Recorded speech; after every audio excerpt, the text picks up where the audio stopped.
and FedEx Ground are merging. 4 local sites are shutting down as I busted my and I was just laid off. These companies do not care about us. FedEx loses that business, and now they don't need as many workers. On Tuesday, over 200 FedEx employees had the rug pulled from underneath. Imagine walking into work one morning to find your badge deactivated. No warning, no goodbye. That's the reality thousands of FedEx employees have faced over the last 2 years as the logistics giant embarks on what critics call a bloodbath of layoffs and facility closures. Stick around, because the ripple effects from these cuts aren't just felt by former couriers. They're upending entire communities and threatening your next package delivery. In this video, you'll discover how FedEx's headcount plunged by 42,000 between 2022 and 2024, wiping out jobs from Tennessee to North Carolina.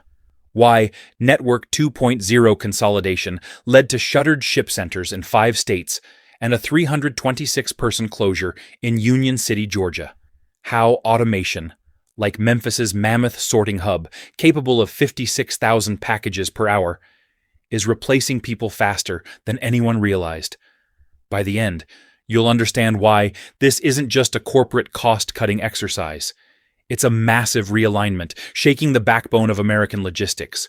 Over the past 2 years, FedEx's U.S. workforce shrank from roughly 547,000 employees in mid-2022 to about 505,000 by May 2024, a staggering 42,000 job reduction. In May 2025 alone, a WARN notice in Lebanon, Tennessee, announced 217 layoffs. June brought another 341 cuts in North Carolina. And back in August 2023, 843 positions vanished across facilities in Colorado, Ohio, Texas, Georgia, and Mississippi. Even Europe felt the squeeze, with up to 2,000 roles eliminated in 2024 to 2025. In towns built around FedEx centers, grocery stores reported 20 to 30% sales drops, and daycares lost entire group enrollments within weeks of closures. These cuts stem from Network 2.0, FedEx's multi-billion-dollar consolidation plan aimed at saving $6 billion by 2027. Ship centers in Arkansas, Mississippi, and North Carolina were quietly closed or staff reduced, while a high-profile logistics hub in Union City, Georgia, laid off 326 workers after losing a major client. Local leaders warn that these closures don't just idle package sorters. They throttle small business deliveries, stunt regional growth, and leave hundreds scrambling for new employment in areas with few alternatives. At the heart of this purge is automation. In October 2024, FedEx unveiled an automated sorting plant in Memphis capable of processing 56,000 packages per hour, enough to replace hundreds of human sorters per shift. Meanwhile, partnerships with robotics firms promise driverless delivery by 2028 in states from Texas to Pennsylvania. Although FedEx claims these investments enhance speed and reliability, frontline workers see it as a harbinger of even deeper cuts. Industry analysts predict that by 2027, human involvement in FedEx's network could drop by as much as 40%, further widening the gap between corporate profits and community livelihoods. So far, we've traced how thousands lost their jobs and how automation swallowed entire roles. But what's driving FedEx to prioritize cost savings over people? Next, we'll dig into the pressure from Amazon's logistics push, the controversial $5 billion stock buyback that sparked outrage, and the real financial targets behind this seismic shakeup. Before we dive back in, please hit the like button. Your support fuels every story we share. We're aiming for 5,000 subscribers on Global Insight, and your subscription would mean the world to us. Thank you for helping us grow. Now let's continue. FedEx isn't just trimming fat. It's racing into a future that sidelines its own people. Why? Because rivals and Wall Street demanded it. When FedEx announced the end of its Amazon contract in 2019, it didn't expect Amazon to return the favor by building a same-day delivery hub just a few miles from its Fort Worth facility, hiring 2,000 workers, while FedEx slashed 305 jobs there in early 2025. That wasn't an isolated clash. It was a message. Amazon wants your parcels, and it'll pay workers more to get them. Overnight, FedEx's domestic shipping revenues cratered. Q1 2025 saw the worst quarterly haul in over a decade. As managers scrambled to plug the gap, employees found themselves collateral damage in an e-commerce arms race. Behind the scenes, FedEx's board greenlit a $5 billion stock buyback in 2024, and then added another $3.1 billion in June 2025. On earnings calls, executives praised the boost to share prices, while workers were handed 2 weeks severance after a decade on the job. At a recent shareholders meeting, one laid-off driver, Miguel Alvarez, 12 years at FedEx, a cancer survivor, father of 4, stood up and asked, "Where's the loyalty to us?" His badge had already been deactivated by email. He never saw his severance in person.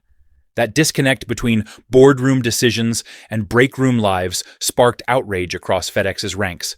Meanwhile, cost-cutting isn't limited to people. Entire sorting centers are being mothballed under the so-called Operation Reinvention. A facility in Chicago closed last November after losing a single tech giant customer. In New Jersey and Southern California, FedEx is reducing shifts so drastically that some drivers now cover twice the territory. Local union reps report mechanics forced to work 12-hour overtime just to keep aging trucks rolling.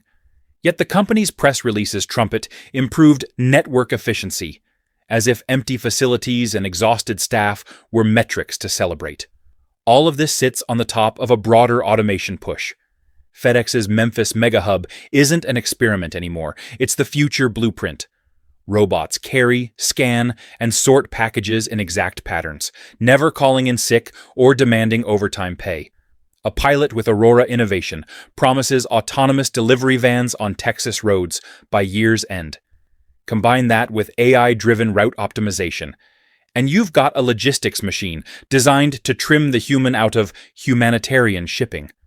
By 2028, FedEx aims to slash headcount by another 20% simply through technology.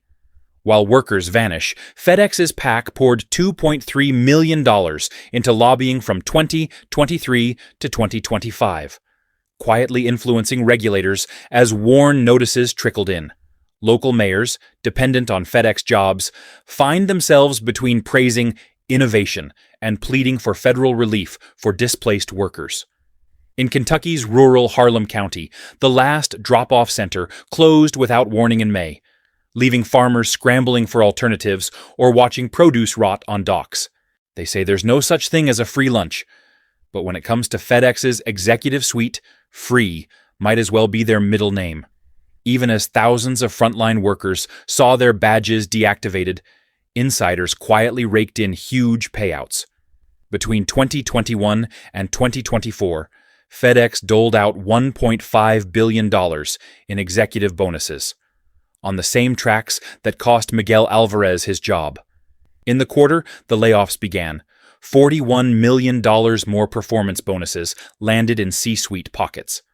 Meanwhile, rank-and-file employees were offered 2 weeks severance for a decade of service. And in some cases, healthcare premiums spiked just days before pink slips arrived. Worse, FedEx exploited a loophole in the WARN Act, a regulation meant to protect workers by requiring 60-day notice before mass layoffs. By staggering cuts across different facilities and dates, FedEx technically stayed under the mass layoff threshold in most communities. Only Lebanon, Tennessee officially filed. Other towns were left in the dark until the lights went off. When asked, local mayors shrugged, torn between touting the company's commitment to innovation and begging for unemployment assistance for dozens of displaced families. What does this mean for you, the everyday customer? First, expect growing inconsistencies in your delivery experience.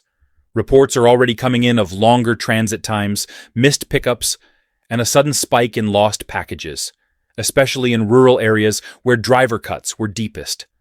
One Idaho farmer complained his fruit crate sat in a FedEx truck for 3 days after the local drop-off center shut down. By freeing up capital for automation, FedEx may boost profits, but you'll pay the price through delays, surcharges, and dwindling customer service. Second, this shakeup is reshaping the last-mile ecosystem.